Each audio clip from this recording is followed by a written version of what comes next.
Let me show you my Blicky. Today we got another replay here from Bohrain versus the Black Penguin / Blood Penguin. We got a shit ton of blunderbusses. We got the hordes of the beast men and women, of course. And let's just see who wins this one. We'll get right into it.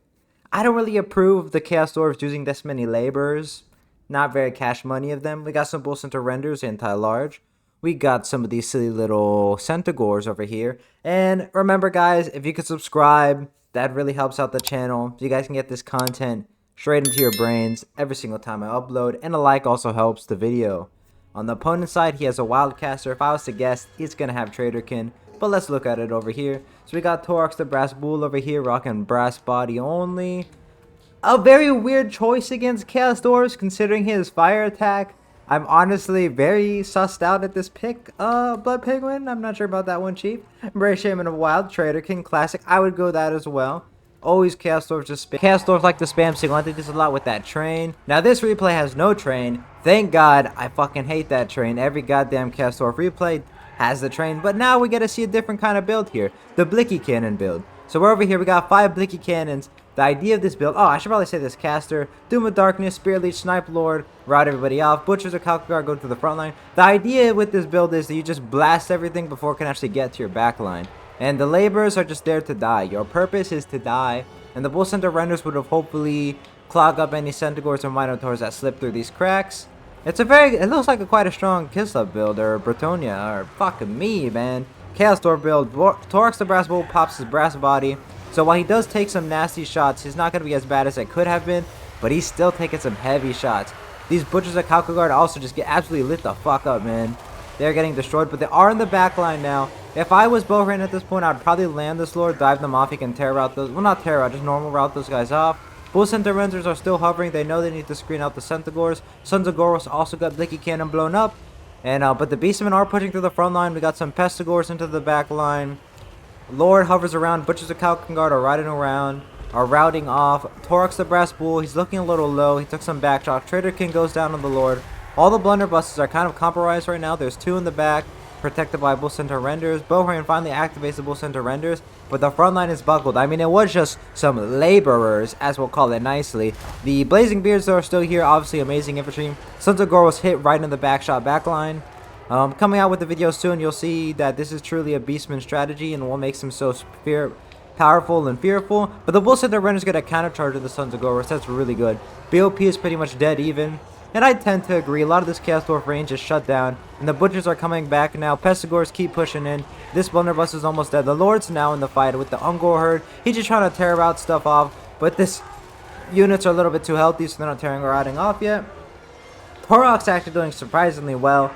Maybe I shouldn't have hated on Blake Penguin's style. He is chopping away at the Bull Center Renders. Blazing Beards are still fighting. So it's a big route on the Beastman side here. Everybody's routed. It got a chain route. Torx is taking some heavy shots from the blunderbusses. It does seem like the Beastmen are running out of a little bit of steam, and I don't know. These seems like these Centaurs of great weapons are here getting screened out by the Bull Center Renders. But it's looking pretty rough for the Beastmen right now. They're going to have to get really start diving on this backline if they want to win this game. But to be fair, there's only one blunderbuss actually active and alive. And this Gorehoof's Wolf's Run, what the hell is that name, are still alive, so they can throw throwing axe in this Lord and chop it down pretty easily. So there's really just this Chaos Dwarf blunderbuss, this guy, but there is a full health Bull Center Render that's going to be really good. That countercharge into the Chaos Dwarf Great Weapons, Centigore Great Weapons is really good. Oh, and the blunderbusses come back to just absolutely annihilate these Centigore's Great Weapons. Torx is trying to clear this game. He's trying to get it back, fighting against the Lord, but I don't think he has enough, bro. I don't know. I don't know why Blood Penguin took the fire attack guy into the entire fire resistant faction. Definitely quite sus in my opinion. There are a lot of Beastman forces though. The ones that routed are all going to come back, and it's going to come back like a second wave basically. So Centigores go in the back line. They're not AP, but they're still going to get some good shots in. A nasty Traderkin goes down. It did cost his Wild Shaman to route, but he'll probably come back unless the Bull Centers chase him off. Lord goes to here, dives. I believe Torx also routing. Yeah, this is looking pretty rough for the Beastmen. It's pretty much just the Grog goes back, but they're almost out of ammo. Pestigores are trying to chop through what they can. But hey, man, I think this just goes to show you don't need the train to win your Chaos Dwarf battles. I'm tired of seeing it. It's predictable. You're not cool. You're not unique, little bro. Please stop bringing the Chaos Dwarf train. And let's look at the valleys. That was a very cool build from Bohrain. Thank you for sending that one to the replay channel. And let's look at the values. So the blunderbuss over here, 1,206 value. This is probably the one that stayed alive at the end, judging by the HP pool. Amazing value. Other one, 1,587 value. Nasty. 682. 19. Oh no, I thought that said 1920. I almost went crazy. 1220 is still really high though. And 2,210. This guy obviously got shut down. Blazing Beards also went crazy. 1,110 value. Pestigors, I think they got over nerfed in the latest patch. Honestly, I think they could go back, like, revert some of the stat nerfs and bring them back to 650. Pestigors are way too nerfed. They need to change the lore passive. That's really not that great. And Orc Laborers over here. By lore passive, I mean their passive, the Tears of Nurgle. They just need to nerf that, and I think that unit will be fine, but bring back up its stats.